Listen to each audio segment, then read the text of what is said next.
Good morning प्यारे बच्चों. I am Lakhan Kumar, your physics teacher. Today we will discuss about the chapter second of physics, measurement and units, part 2. Okay, let we read about it. In this part we read about the dimensions of a physical quantity. Okay, the power of fundamental quantities in a derived quantities are called dimensions of that quantity. Okay, it means fundamental quantities की जो भी symbol होते हैं, we put some power on that, and derived quantities we have to mention. So these are called dimensions of that quantity. तो explanation देखते हैं इसकी कि किस तरीके से हम इसको समझ सकते हैं. So some dimensions, 7 dimensions of world, मतलब जो हमारे पास फंडामेंटल क्वांटिटीज है 7, उनकी कुछ हमारे पास डायमेंशंस हैं, फिक्स डायमेंशंस या सिंबल्स कह सकते हैं. तो these are length capital L, mass capital M, time capital T, temperature capital K, current capital A, amount of substance capital N, और मोल से लिखते हैं इसको ना, MOL, स्मॉल MOL यूँ लिखते हैं ना, ये थोड़ा ध्यान रखना. तो मोल ज़्यादातर यूज़ करते हैं हम. आपकी जो एनसीईआरटी बुक है उसमें मोल लिखा हुआ है. ल्यूमिनस इंटेंसिटी कैंडेला, और ज़्यादातर आपकी जो भी एनसीईआरटी बुक है उसमें CD यूज़ किया हुआ है. ठीक है, ये थोड़ा ध्यान रखना. क्लियर? तो अब देख लेते हैं तो इसके बेसिस पर हम कैसे करेंगे. तो ये हमारे पास कुछ डिराइव क्वांटिटी का डायमेंशंस कैलकुलेट किया हुआ है. Dimensions of a physical quantity. Density derive quantity with the help of mass and volume. Mass upon volume. Volume is also a derive quantity with the help of length into breadth into height. अब मास का हमारे पास symbol क्या था, capital M, और length का capital L. Breadth भी क्या होती है, एक तरीके से सेंटीमीटर या मीटर में यूज़ करते हैं, तो लेंथ वाला सिंबल एल यूज़ होगा. हाइट भी सेंटीमीटर मीटर में यूज़ होती है, so symbol L, and it is L cube. So L cube shifted above, that is M L to power minus 3. M to power 1 है, जहाँ पर M only लिखा हुआ that means M to power 1. Clear? जब only ये लिखा होगा M1 L minus 3, these are called dimensions. और when ever we put this symbol, the capital bracket around it, then it is called dimensional formula. इसको हम बोलते हैं dimensional formula. Okay, उसके बाद अगर हम इसको इसके सिंबल यानी डेंसिटी का सिंबल अगर D मान लें, तो D को कैपिटल ब्रैकेट में क्लोज करके इक्वलाइज कर दें, then it is called dimensional equation. Okay, 3 होते हैं डायमेंशंस, तो होगी M1 L to power minus 3. Clear? और डायमेंशनल फॉर्मूला हो गया big bracket close M1 L to power minus 3. whenever we put the symbol of that quantity in big bracket and equalize with the dimension formula, then it is called dimensional equation. Clear? तो ये हमारे पास है. इसको dimensions को बोलने का तरीका, hence the dimensions of the density are 1 in mass and minus 3 in length. इसको हम इस तरीके से बोलते हैं, hence the dimensions of density are 1 in mass and minus 3 in length. Clear? तो ये हो गया हमारे पास डायमेंशन ऑफ फिजिकल क्वांटिटी. इसी तरीके से आप किसी का भी कैलकुलेट कर सकते हैं, like area. Area is equals to होता है लेंथ इंटू ब्रेड्थ, है ना. इसी तरीके से हम यूज़ कर सकते हैं, L2 आ जाएगा. इसी तरीके से हम स्पीड का कैलकुलेट कर सकते हैं. स्पीड इज इक्वस टू होता है डिस्टेंस अपॉन टाइम. तो डिस्टेंस का D L होता है ना, लेंथ एक तरीके से, और टाइम का T, तो L1 T माइनस 1. इसी तरीके से हम एक्सेलरेशन और वगैरह का हम सब कैलकुलेट कर सकते हैं. ओके, तो you have to calculate that dimensions according to your NCERT book, you can see it. Okay, next one, uses of dimensions. Uses of dimensions to check the correctness of the equation. Okay, कोई equation या formula हमारे पास है, तो we can check the correctness of that equation. The to convert the units. हम एक unit से दूसरी यूनिट में उसका न्यूमेरिक वैल्यू पता लगा सकते हैं ना, to derive the formula. Okay, हम फॉर्मूले को क्या कर सकते हैं, डिराइव कर सकते हैं with the help of it. Clear? तो हम ये सब कुछ हम किसी भी डायमेंशन की हेल्प से हम कर सकते हैं. ओके, तो कैसे करेंगे वो देख लेते हैं. सबसे पहले to check the correctness of equation, कि करेक्ट है या नहीं है. तो consider the equation of displacement. ये आपने पढ़ा हुआ है कि इक्वेशंस ऑफ मोशन के कुछ अपने पास इक्वेशन है। तो सेकंड इक्वेशन ऑफ मोशन मैंने यूज़ किया है यहाँ पर, है ना। तो एक्स इज इक्वल टू, याद होगा, you t plus half a t square होता था ना। तो वैसा ही कुछ है यहाँ पर। डेल्टा एक्स डिस्प्लेसमेंट ले लिया, वी आई इनिशियल स्पीड और टाइम और एक्सेलरेशन और टी स्क्वायर, है ना, इस तरीके से। तो हमें चेक करना है दिस इक्वेशन इज राइट और नॉट। तो by writing the dimensions we get, तो हम पहले एल एच एस का डायमेंशंस देख लेंगे। Delta x is equal to displacement is equal to L one, और सेकेंड वन हम आर एच एस का देख लेंगे। आर एच एस में दो स्टेप्स हैं, step one and step two. तो V one V I T, तो velocity into time, length upon time velocity का हो जाएगा, तो टाइम से टाइम कैंसिल, ओनली लेंथ का आ जाएगा डायमेंशंस। ए t square acceleration into time square, okay. तो लेंथ अपॉन टाइम स्क्वायर होता है एक्सेलरेशन, और टाइम स्क्वायर से time square cancel out, length, okay. तो ये हमारे पास हो गया। सभी देखो तीनों स्टेप्स का जो डायमेंशंस है वो क्या आना चाहिए, इक्वल आना चाहिए। तो इसको मतलब ये चीज़ याद रखना, इसको principle of homogeneity of dimensions बोलते हैं।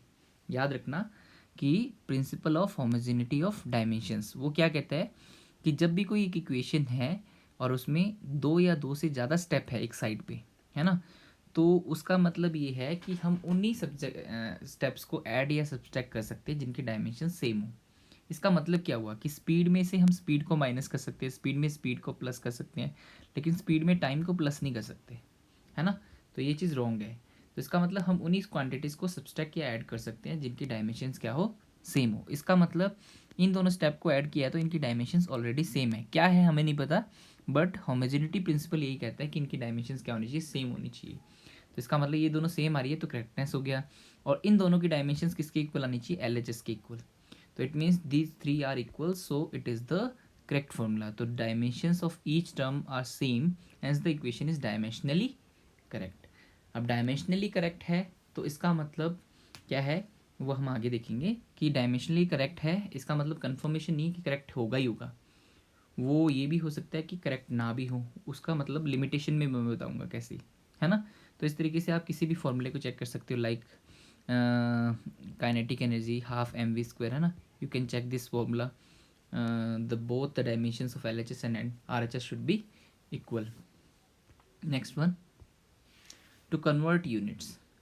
अब हम देखते हैं कि एक यूनिट को दूसरी यूनिट में कैसे कन्वर्ट करेंगे। लाइक अगर हम ऐसा यूनिट को सी जी एस यूनिट में कन्वर्ट करना चाहते हैं, एम के एस को एस सी जी एस में कन्वर्ट करना चाहते हैं, या सी जी एस को एफ पी एस में कन्वर्ट करना चाहते हैं, या सी जी एस को एम के एस में कन्वर्ट करना चाहते हैं, then we what we have to do, है ना।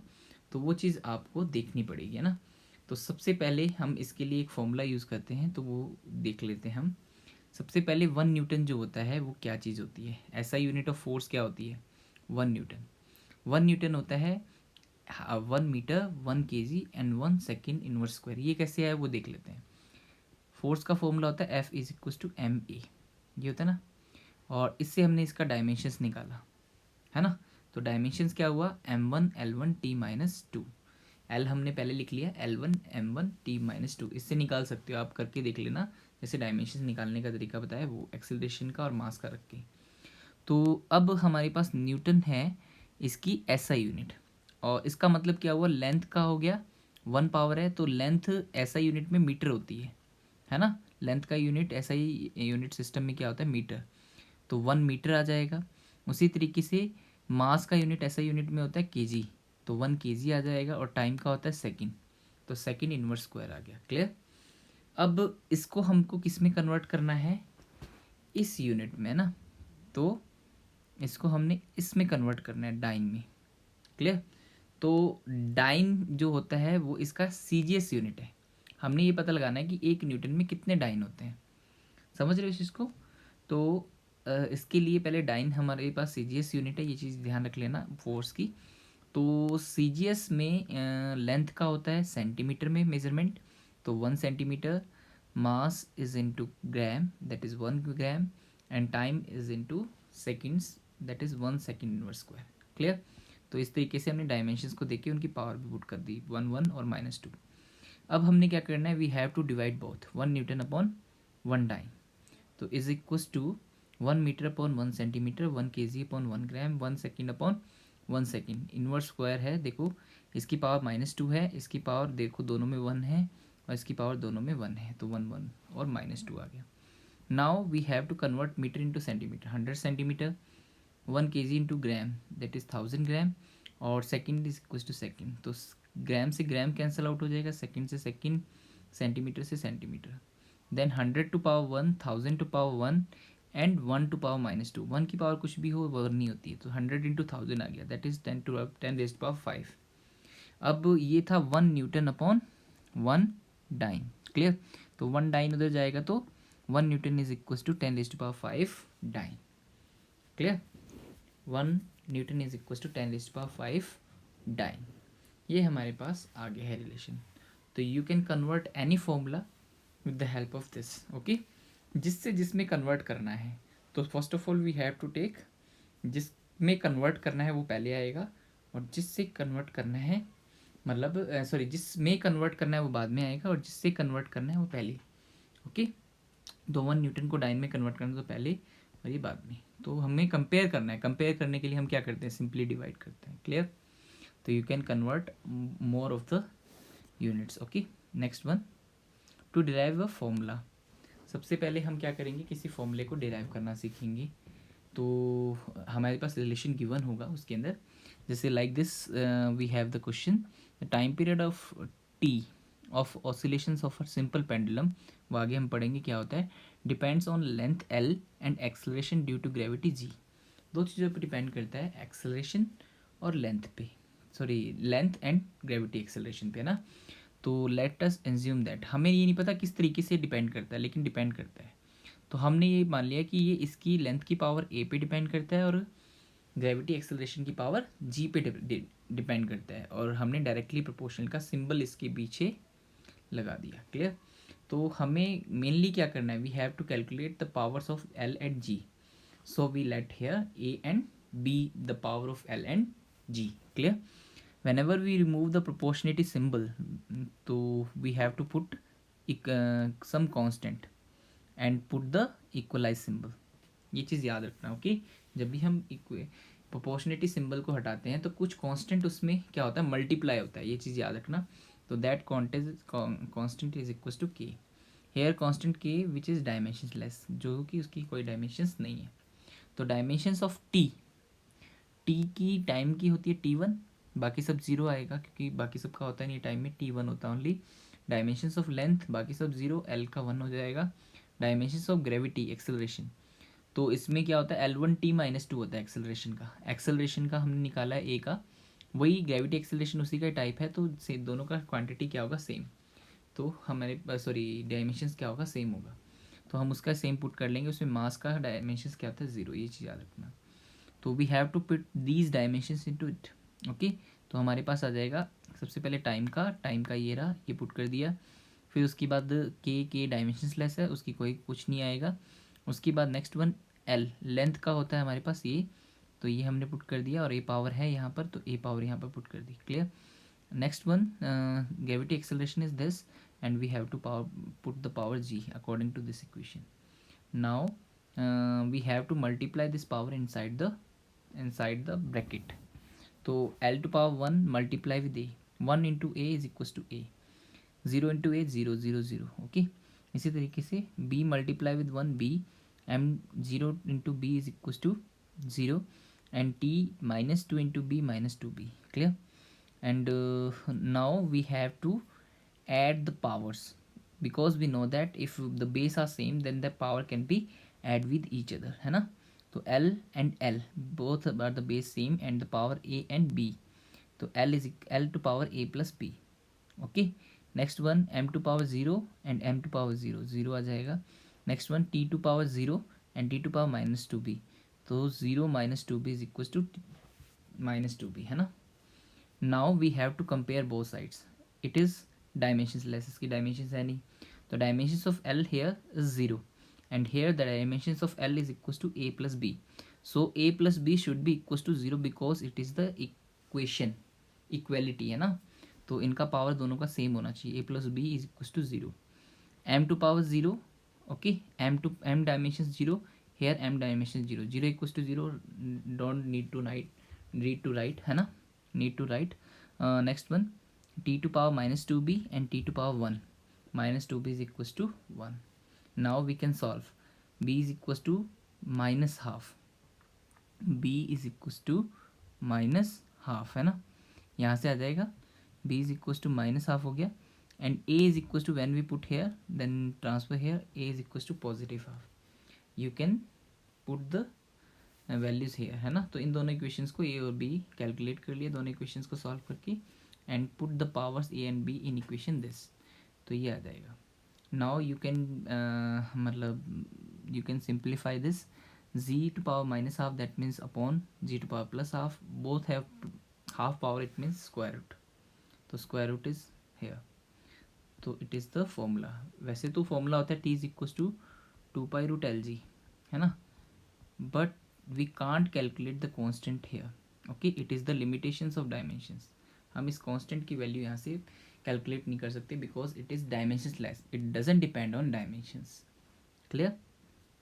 It is okay. You can calculate the different formulas if you have the relation.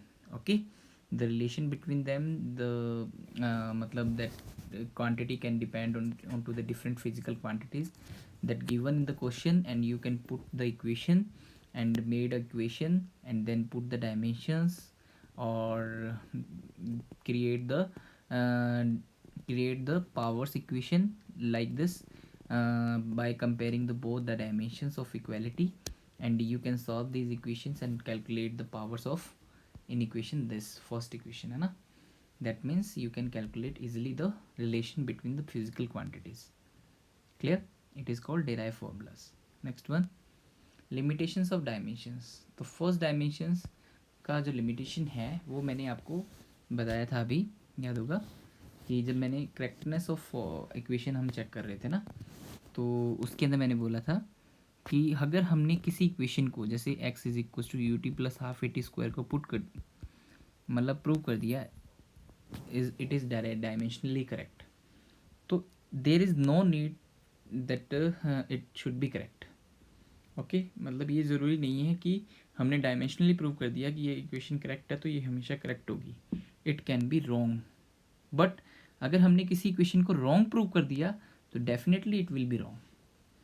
Okay, तो इसका मतलब क्या है वो सब मैं समझाता हूँ. जैसे हमने इसको करेक्ट प्रूव कर दिया, ठीक है, तो इक्वेशन ये होता है तो हमारा इक्वेशन सही हो गया. लेकिन अगर यहाँ पर मैं इक्वेशन दे देता क्वेश्चन में कि check this equation is correct और नॉट, तो डायमेंशनली ये भी करेक्ट आएगी क्योंकि कांस्टेंट की कोई भी डायमेंशंस नहीं होती है ना. तो कांस्टेंट की डायमेंशंस नहीं होती तो इसका मतलब ये भी इक्वेशन सही आता. क्या ये इक्वेशन सही है? नहीं, क्योंकि इसमें हाफ नहीं है ना. तो इसका मतलब डायमेंशनल मेथड से कोई इक्वेशन करेक्ट आ जाती है तो there is no need that this should be correct. Okay, कि ये इक्वेशन करेक्ट होनी ही चाहिए. लेकिन रॉन्ग आ गई तो it is confirmly wrong. Okay, कि डायमेंशनली कोई चीज़ प्रूव होगी it is wrong, then it should be wrong. Okay, तो ये हमारे पास हो गया. सेकंड जो है हमारे पास, सेकंड हमारे पास था कि डायमेंशंस जो होती है वो कांस्टेंट और साइन की नहीं होती ना. ट्रिग्नोमेट्रिकल फंक्शंस और कांस्टेंट्स की डायमेंशंस नहीं होती. Trigonometrical function sine theta cos theta etcetera, these are dimensions less.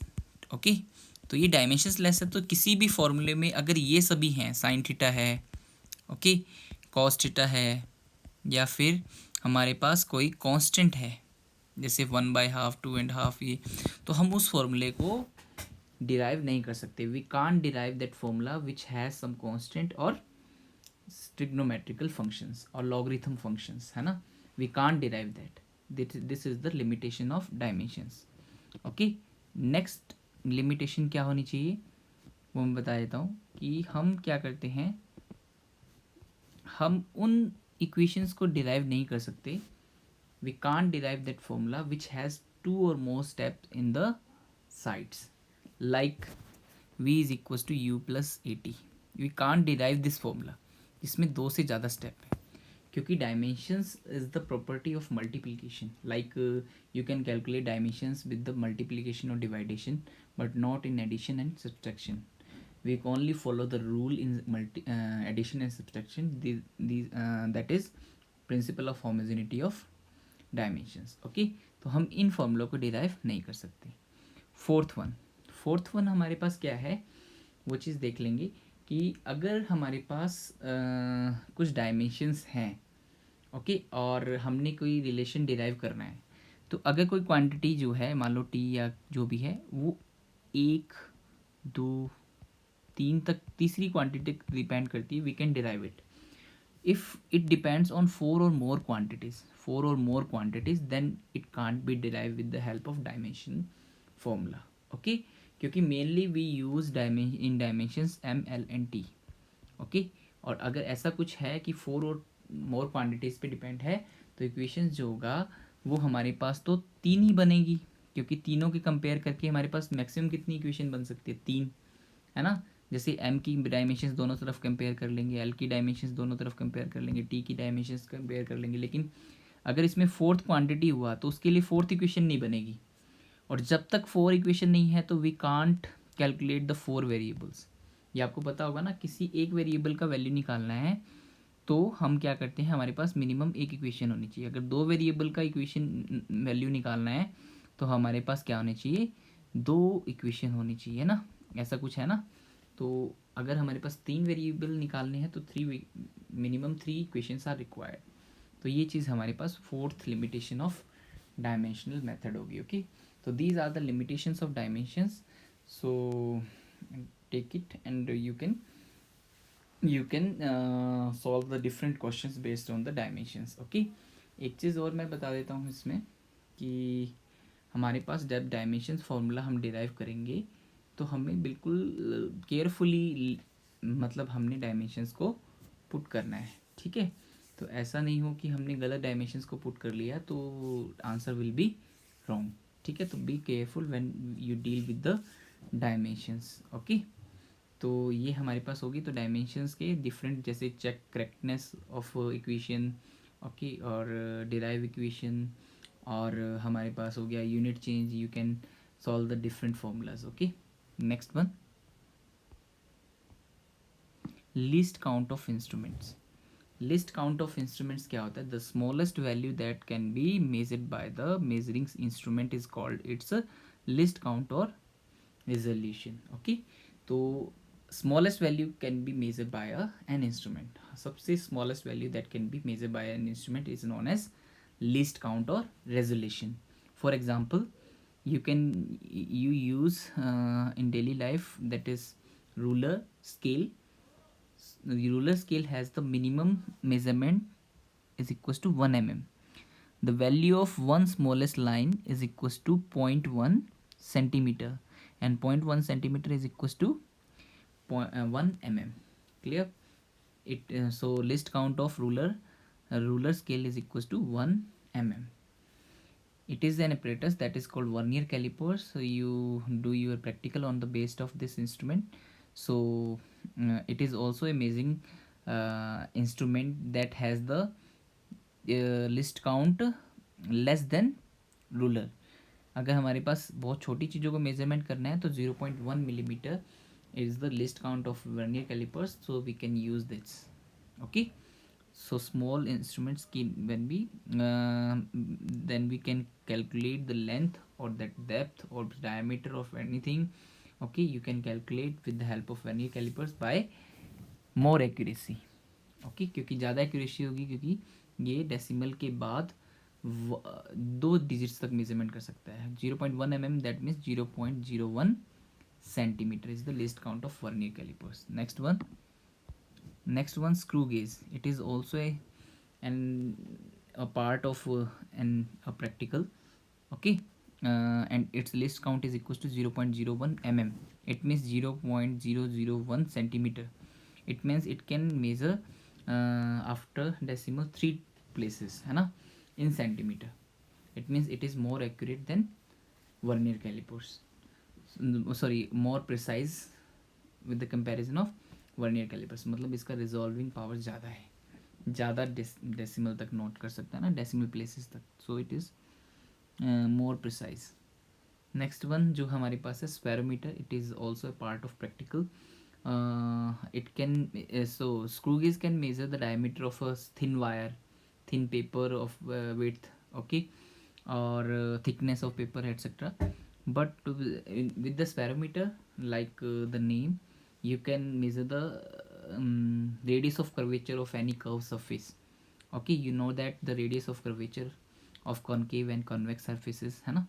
So we can measure the radius of curvature with the help of spirometer. The least count of it, that is 0.01 centimeter. Okay 0.01 centimetre होता है normally spherometer, हम ये use करते हैं. And 0.01 mm, same as it is screw gauge. Next one weighing scale हो गया. Weighing scale, you know that one line is equal to 1 kg, so least count is equal to 1 kg. And electronic balance, you can know that 1 gram can also measure with the help of electronic balance है ना, जो jewellers होते हैं वो use करते हैं. तो 1 gram is the list count of it. Next one wrist watch can measure the 1 second with the help of second needle है ना. So that means list count is equals to 1 second. List count of stopwatch is equals to 0.01 second. Okay. Next one, accuracy of measurement. Now we have to read about the accuracy of measurement. Accuracy of measurement, it refers to the closeness of a measurement to the true value of the physical quantity. It means अगर उसकी जो भी measurement हम कर रहे हैं उसकी true value क्या है, उसके कितने close है, that is note down as accuracy. Clear?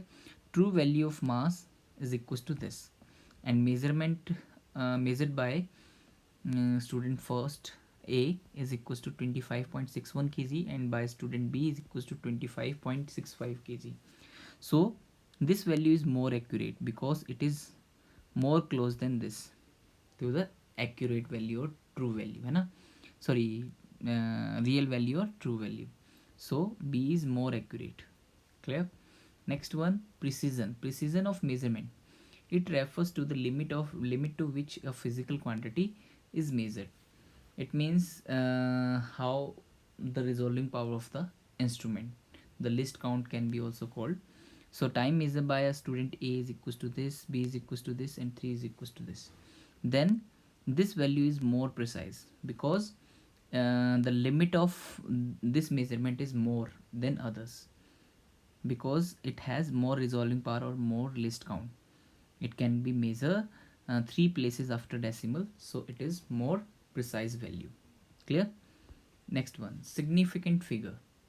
Significant figure, the total number of digits, reliable digits plus last uncertain digit, which are directly obtained from a particular measurement, are called significant figures. Okay, the total number of digits, reliable digits plus last uncertain digits, okay, which are directly obtained from a particular measurement, are called significant figures. Okay, तो कैसे है वो देख लेते हैं. पहली बात तो हम देख लेते हैं रिलायबल डिजिट और अनसर्टेन डिजिट कौन सी है. तो किसी भी मेजरमेंट में अगर हम एक ही चीज़ को बार बार मेजरमेंट कर रहे हैं तो सबसे ज़्यादा जो चेंज होती है वो लास्ट डिजिट होती है. So it is called uncertain digit, that is write with the help of blue ink है ना. और these two are reliable digits. Okay, then the total number digits present in this number is 3, so 3 is the significant figure here. In 67 kilometer per hour, 7 is can be changed more, so 2 is the significant figure of here है ना. Next one, time in this clock 12:76 and 6 is uncertain digit and total are 4 significant figures here. Here 1.8 centimeter is the length of this, so 2 significant figures here. Okay, some rules are there to identify the significant figures like this. All non-zero digits are significant figures, मतलब zero के अलावा जितनी भी है 1 to 9 digits are significant figure. Like 16 we have 2, like 35.6 it's 3, 6438 is equals to 4 significant figure है. Second rule is related to zeros. Zeros between non-zero digits are significant figure. 2 non-zero digits के बीच में अगर कोई जीरो है that is also a significant figure. So here 3, here 4, here 5. Next one, third rule. Third rule is terminal zeros in a number without decimal are not significant unless specified by a list count. Clear? कि अगर हमारे पास terminal zeros हैं in a number then these are not a significant figure जब तक कि वो किसी list count का पार्ट नहीं है, यानी हमारे पास कुछ एपरेटस ऐसा नहीं है जो 3 डिजिट्स तक मेजरमेंट कर रहा है, 2 डिजिट्स तक कर रहा है, उसके अकॉर्डिंग तब तक उसकी वो सिग्निफिकेंट फिगर नहीं होगी. सो इन 400 only one significant figure, 3050 3 significant figure, क्योंकि ये तो ज़ीरो जो है ये दो नॉन जीरो जीरो के बीच में, तो टू रूल जो है, रूल नंबर 2 जो है वो अप्लाई हो जाएगा. ज़ीरो लास्ट वाली काउंट नहीं होगी. सो 3 ये जो है 20 ± 1 second. Okay, it means it is the measurement by an apparatus that has accuracy with the ±1. So it is the least count according to 2 digits. So we have to consider 0 as a significant figure. Clear? Next one, fourth rule is the terminal zeros that are also to the right of a decimal point in a number are significant figure. अगर हमारे पास terminal zeros हैं और वो decimal के बाद हैं then these are the significant figures. In 64.00 that means 4, क्योंकि ये भी लिस्ट काउंट का पार्ट है. अगर 0.00 हम लिख रहे हैं तो इसका मतलब we have an apparatus that can measure after decimal 2 digits. Okay, 3 digits, 1 digit, etc. So zeros are also countable. Next one after decimal, rule number 5. If the number is less than 1, all zeros before the first non-zero digit are not significant figure. Okay, अगर हमारे पास जो number है वो less than 1 है तो zeros जो first non zero digit के बाद है, के पहले है, तो वो these are not significant figure. It means क्या हुआ कि लेस देन 1 है, इट मीन्स 0 पॉइंट समथिंग होगा. 0 पॉइंट समथिंग होगा इट मीन्स कि zeros between decimal and before first non zero. Okay, then these are not significant figure. Only 2, these are not. Only 3, these are not. Only 4. Clear? Next one, sixth number देख लेते हैं. During conversion of units use powers of 10 to avoid confusion. क्योंकि हम जब units को change करते हैं तो उसमें चेंजेस आ जाते हैं ना. तो जैसे इसी को चेंज करना है तो मतलब कुछ करना है, सेंटीमीटर में कन्वर्ट करना है या किसी और चीज़ में कन्वर्ट करना है, तो हम उसके अंदर देख सकते हैं ना. तो जैसे मिलीमीटर में कन्वर्ट करना है तो हमें 10⁻³ से मल्टीप्लाई करना पड़ेगा, तो 2700 मिलीमीटर हो जाएगा ये, है ना. तो इसका मतलब लास्ट जीरो काउंटेबल नहीं होती, 2 जो होती है वो क्या हो गया, फिर सिग्निफिकेंट फिगर हो गया. इसका मतलब इसमें जैसे ही हमने यूनिट कन्वर्ट किया तो ये क्या हो गया, इसका सिग्निफिकेंट फिगर चेंज हो गया. सो इस कन्फ्यूज़न को अवॉइड करने के लिए whenever we convert units then we have to multiply with powers of 10. Okay, metre को इसमें चेंज करना है तो 100 से मल्टीप्लाई करना है, it means 10⁻² centimetre. Clear?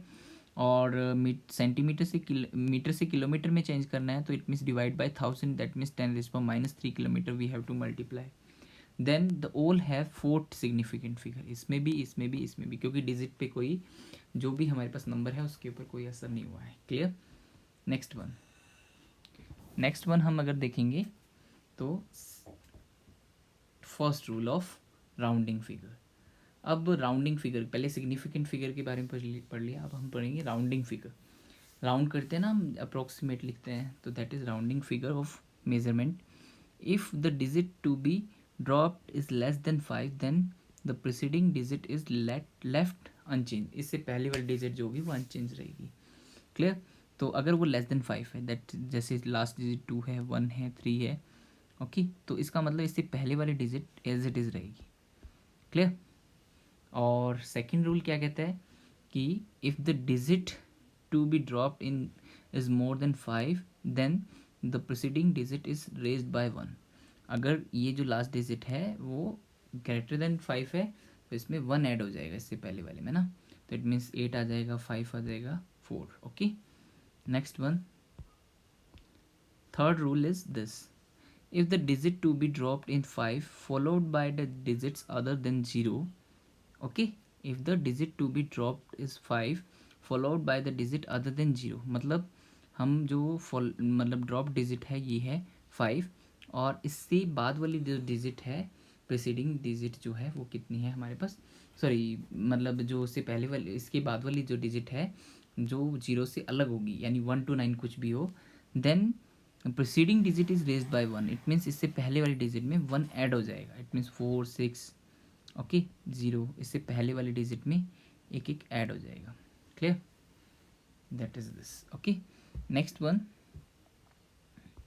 fourth rule, if the digit to be dropped is 5 followed by 0 or nothing, the last remaining digit is increased by 1 if it is odd but left as it is if even. Okay, अगर यहाँ पर last वाली जो digit है वो क्या हुई, 0 हुई है ना, तो इससे पहले वाली डिजिट जो है उसमें इस चीज़ पे डिपेंड करता है कि वो इवन है या ओड है.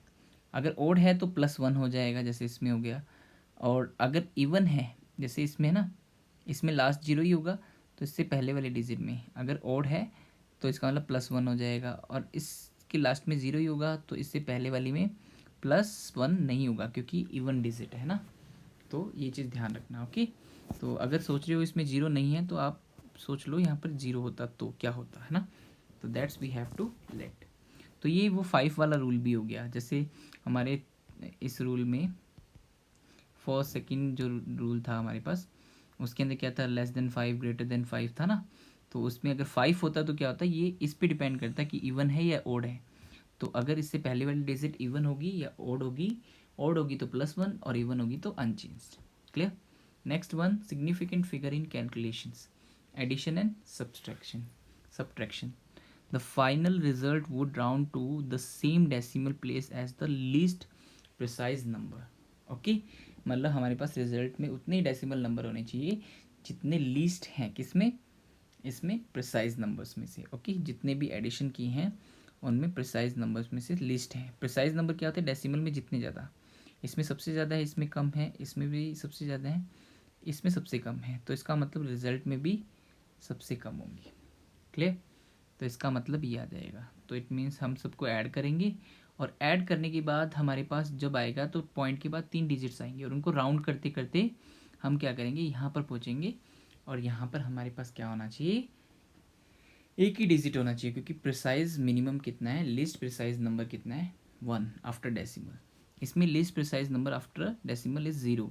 सो हम इसको मतलब जब पॉइंट के पास 3 डिजिट्स आ जाएगा तो इसको राउंड करते करते डेसिमल से पहले आ जाएंगे, and that is the answer 3.